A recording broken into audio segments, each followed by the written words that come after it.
What's up, guys? Welcome back to the channel, and we're gonna be talking about Metal Gear Rising: Revengeance, as I do. And I'm gonna answer the simple question of, was it a fun game to actually play? If you like the content, like, comment, and subscribe, and let's get into the video. Also, comment something I could play next. Come on, guys, what are you doing? Metal Gear Rising: Revengeance, the 2013 action-adventure game made by Konami and Platinum. It was developed by Platinum Games and published by Konami, like every other Metal Gear game, I think. It was released for the PS3, Xbox 360, Windows, and other platforms that I really don't care to mention. And obviously, it's a spin-off of the Metal Gear series, set 4 years after the events of the Metal Gear 4 Guns of the Patriots. And it features Raiden as he kicked the ass, run through the private military company that intends to destabilize peaceful nations for profit. You play as Raiden, as I said before, a badass katana-wielding cyborg, apparently self-taught no less. If only I could import a katana to Jamaica, I could be self-taught too. Whatever customs. Initially, you're playing in your standard body form, which resembles the Raiden from Metal Gear Solid 4. So if you played it before, you're gonna feel right at home. Before you get your shit fucked up and you get a cool cyborg body. You can also buy skins, no, not microtransactions, to alter Raiden's appearance through the customized page after each mission. Now, if you played the Metal Gear Solid before, where you try not to get noticed by enemies, you won't really feel at home with this one. Because this one is an action-oriented game, a hack and slash with a lot of hacking and slashing. And I mean a lot.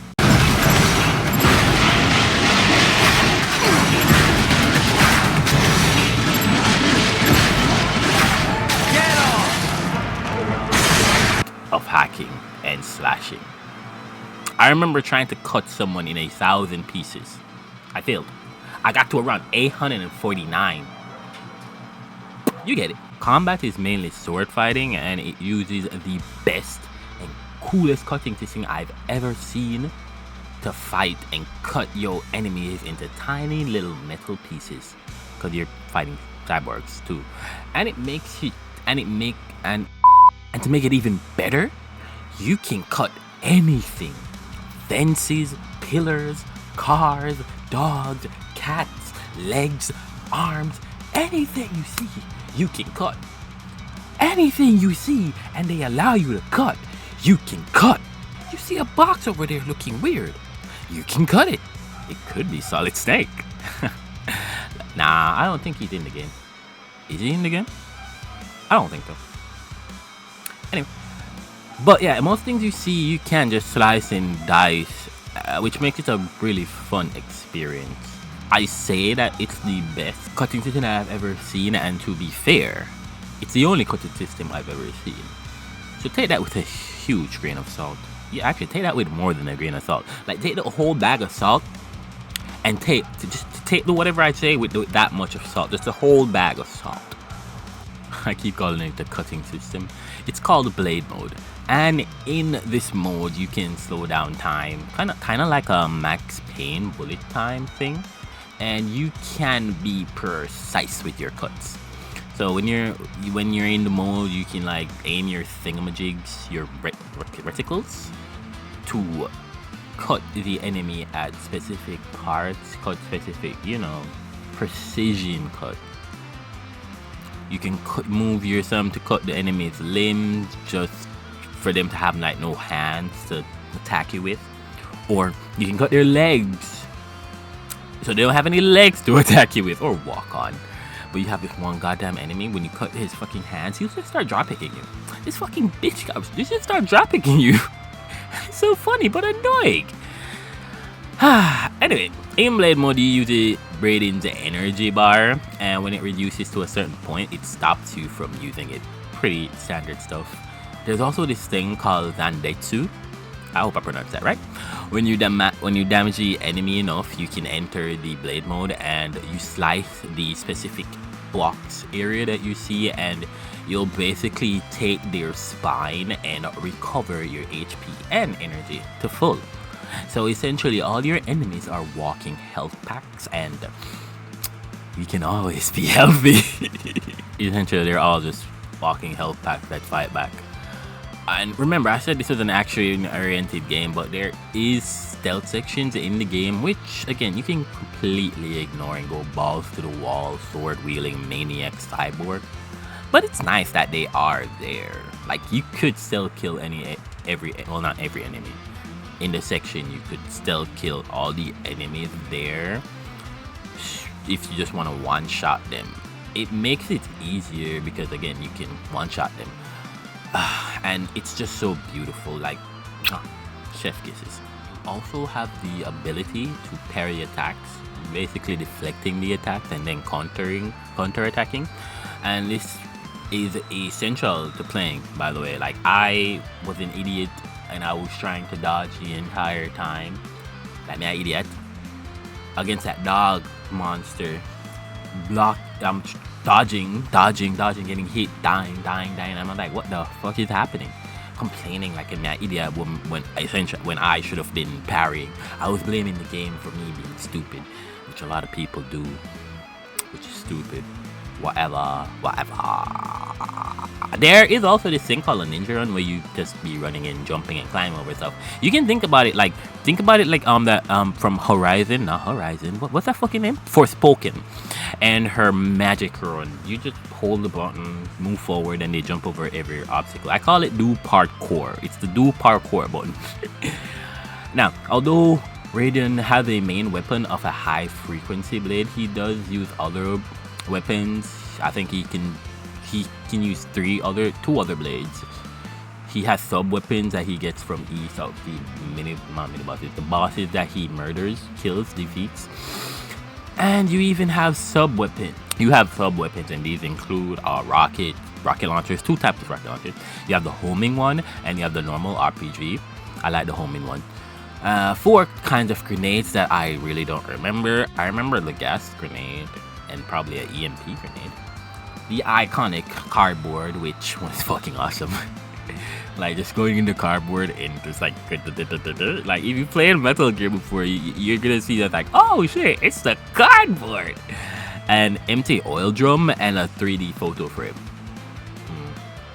I feel like I did a good job summarizing that.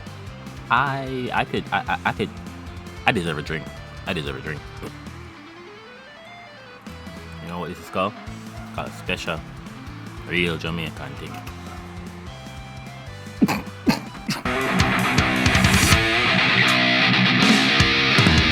Okay, so I was actually paying attention to the story this time around, and I will try and tell you it in the shortest possible time I can achieve. Okay? Ready? Go! While providing security detail in one of them fucking African country they didn't name it for Nami. This man, I'm sorry for butchering his name if I did. Raiden and the man them get attacked by some rogue private military corporations. I'm gonna say PMC now. Desperado. While Raiden did try to fight them off, the leader Sundowner, look, he's not racist. His name sounds racist, but I don't think he's racist. Kidnap and assassinates Nami. Raiden is badly injured in the duel against Jetstream, or Samuel Rodriguez, losing his eye and arm. Nigga said again when he lost his arm. Dude, like, that shit was funny. Even I would in shock while playing. He got saved by your buddy Boris, with Sundowner and Sam escaping in the process. Doctor later appears and upgrades you to be like the badass sword cyborg you're meant to be. And sometime later, Raiden infiltrates one of them base. Animal go capture Andre Dolziv, this man, an extremist leading the forces, and you're doing this so you could force Desperado into a stand down.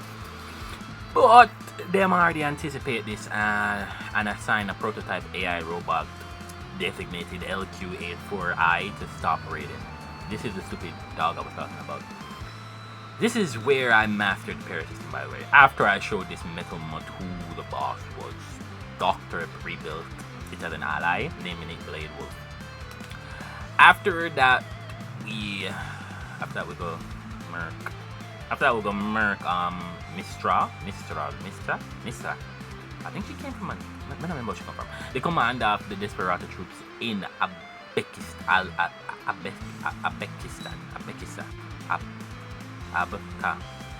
Abakaza? After we murk Mistra in a combat, this batty boy will commit suicide by blowing up the oil tank he was standing on. Like, bro, what the fuck? I'm talking Andrew, by the way. Go Mexico, where we meet this orphan dude called George, which I found George fucking hilarious. Especially when Raiden was trying to talk to him in Spanish, which makes sense because they were in Mexico. But George was Guyanese, so I heard that accent. I was like, wait, what? That's not Spanish. That's obviously from the Caribbean. What's going on? Anyway, we found out that George, along with some other kids, were brought here to have their brain harvested and turned into mindless killing machines through constant virtual reality training, VR training, like Raiden apparently. Well, he's not mindless, but yeah, you get the point. We also learned that Sundowner and a senator called Stephen Armstrong, quite a fitting name, are in cahoots creating an alliance between the Desperados and the World Marshal. A major PMC Armstrong has invested. In the end, you rescue George and the kids and send them off to the doctor. So you pissed as if you just caught your side chick cheating on you for less than a bag of chips. Leave your organization called the Mavericks and storm the World Marshal headquarters called Badman thing, yeah. While you have sights on that, everybody you see, you start regress little back to your ripper self until you reach the boss Monsoon, and this dude was so real because this whole world is really just a whole meme. Free will is a myth. Religion is a joke. It's controlled by something greater. Memes. The DNA of the soul. And he was memeing the entire time. Nigga was on and on about memes. I was like, bitch, shut the fuck up. Anyway, you later turn Monsoon into Mon later. Stop. Okay. Fully embracing your Jack the Ripper's side. You bust into the World Marshal building. You find Sundowner. You murk that boy. You turn him into Moon Upper. Oh, brother, this guy stinks! That was that. Wait, let's talk about this fight for a while. I really hated this fight because it became more annoying than fun. Mr. was fine. The dog was fine. I don't remember if there were any other boss fights before that, but those were fine. But this is where it became less fun and more annoying because maybe it was my control being janked, because you need more precision when you were cutting shit in this one, because he had this fucking explosive shield. And it wasn't even the explosive shield, because if you threw the side at that, it exploded, then you can run in. But there's a fucking helicopter there shooting missiles and bullets at me. Sundowner is challenging enough. Why the fuck do we have a helicopter here? Being annoying. There was no need for an helicopter. You already have a hard boss. What? You could have yeah, you could shoot it with the fucking RPGs, and I did. But the next one just came. What the fuck? Why? Why do you need that in an already hard boss fight? Why don't you do that with Mistra? Or the dog? Those could have used two enemies. What? Random complaint. After you turn Sundowner and a Moon Upper, you learn that it was all a part of their plan, and you danced in like a little puppet, little bitch you are. Because they just wanted to distract you the whole time so they could like assassinate the president during the peace negotiation to start a war on terror. You know, United States thing. So you thief the people and buy it, but you leave a little note because you know, you're a little gentleman. And on your way to stop the assassination, you encounter Sam and get revenge for losing your hand and your eye before. Fuck Sam, by the way, because like again, it was another annoying boss fight. Well, no, he didn't have an extra enemy, but they kept like he kept doing the same moves over and over again. Like, this was such a bullshit boss fight. Let me just stop the time again so I can talk about this one. The entire time, the AI was... I'm gonna say it was unfair. Because he kept using the same moves over and over. Because I can't feel it. Kind of better word, by the way. It kept using the same moves over and over. He had this one grab move when you hit the sword out of his hand, he'll just run at you, grab your head and blah. I dodged that. No, I parried it. But the fact that he did it 3 times in a row until he grabbed you, he never grabbed me, by the way. He will do the same moves over and over, like, and I died to him multiple times, by the way, so I know he had other moves, but he kept using the same moves over and over. That wasn't even the part that pissed me off the most, bro, don't. Because I got this nigga to 0.1 HP. I hit the bitch 4 times, thinking, yeah, fight done. No, I get hit by him once, I dead. I was low HP. But the fact that I hit him 4 times while he was on 0.1 HP and he didn't die. Turns out you had to wait on a QTE to trigger. What the fuck was that? Why did I need to wait on a QTE to trigger? He's literally dead! But no, I needed to wait on a QTE to trigger so I could go through that whole cutscene, quick time event, and actually kill him. Stupid idea. I don't know who thought it was a good idea. Fuck you. Anyway, we won the fight and then we just continued on our way to Merc Armstrong. But before you do that, you have your big obligatory big ass boss fight. It was whatever. I parried this bitch and I was still losing HP. I didn't really even mind at this point because like fuck this, fuck whatever. The QTE where you use its weapon against it, that big hella weapon, was so satisfying because it was so cool. Like you would just and like you had that small man and you fucking pierce robot, bro. That was so epic. I can say one thing about this game, and it had a lot of cool scenes. I really like that it had like your moments of cool when you feel really badass whenever you're doing shit, and that's one thing I really love about it. Oh, and you also learned that the thing you came here for, you know, to stop the assassination, yeah, all a lot, set up by Armstrong so he could like frame the desperados for killing American military personnel at the base and then turn the American people against them in favor of the world marshal, and then he would get most of the votes and basically win the presidential election by a long shot. Give him free reign to realize his vision of social Darwinist society, where the strong will survive and the weak will eat shit. The dude was playing chess while we were all playing checkers, bro. 3D chess, 4D chess, and we were just there like, what? Twiddling our thumbs like, hey, we're gonna do it. Like, nah, you're gonna do what I want you to do. But no. After we destroyed the big ass robot and ready for KO Armstrong, now it turns out that this man was more than what it seems, because he augmented his body with nanobots.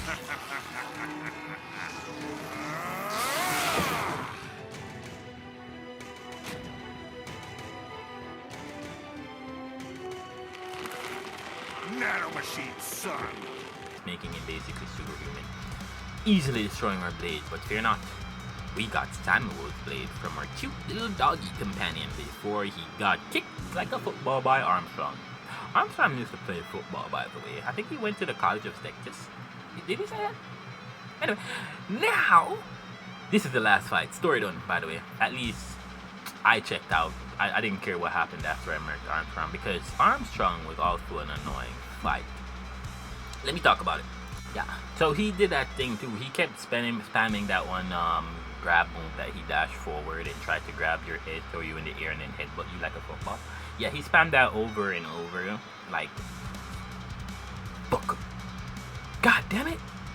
I don't get it. I didn't get hit. Well, I didn't get hit often because I saw it coming, so I just ran. And then he had this one ground punch, right? He had the ground punch where he punched the ground and then a fissure came and it tracks you. How the fuck do you get a fissure to track you? Did he infuse nanobots with it? And if yes, where's the fire coming? Where did nano? You see, I had so many fucking questions in this fight. I know, it's a game, but at least be fucking for real, bro. Why is the fissure tracking me? He punched the ground. It should be going into a straight line, not curving to hit me. What? What? And he also joined this thing. I'll fight for the life of me and I showed up cutting a dog. And I don't blame the game for this one particularly. It was more than likely my controller layout, because I had to just position my hand very oddly so I could start cutting the bitch. And this bitch also heals. heals. I never figured out how to stop that. By the way, I saw that after I watched a YouTube video on how other people were fighting him, but I never figured out how to stop the healing. All I could do was attack, get deflected, attack again, will dodge, rinse and repeat. Twice he healed above 100%, and I had to bring him down back to wherever he was. It was such a struggle to fight this man. It was more annoying than fun for me. Me struggled for half an hour trying to murder this man in the dark. Anyway, after we finally kill him, we take him out and then crush it. So that was very satisfying. I was very satisfied with that fight. Ending, not the fight, but the fight. I love that I killed him though. Yeah, that's it for Metal Gear Rising. One thing I can say throughout the entire game is that I enjoyed the music. The music was always slapping in the boss fights, and well, wherever you are, when the music starts playing, you know it's gonna be a banger soundtrack that you can just bump your head to. Other than that, yeah, it's a game with its goods and its bads. Maybe it's a thing with the older games and to have annoying boss fights, but when it comes to it wasn't really anything to say, oh, don't play this game. Just having that one mechanism, the blaze mode, is enough for me to tell anybody to like, yeah, you should play the game. Go slice and dice a bunch of shit. That's once in a lifetime opportunity, right? It's like playing Shadow of Mordor and using the Nemesis system, because that's the only game you can find the Nemesis system in. I'm so sad that these people copyright this. Fuck these guys. Anyway, yeah, that's it. It's a solid game that I feel like everybody should try. That's it. That's a tweet. If you stuck around, thanks for watching. More videos coming soon. If you have any suggestions you'd like me to try, again, you can like put it in the comments below. If you like the video, like the video. If you don't like the video, then leave a dislike, I guess. Subscribe, because I asked you to. And yeah, you guys have a good day. Bye.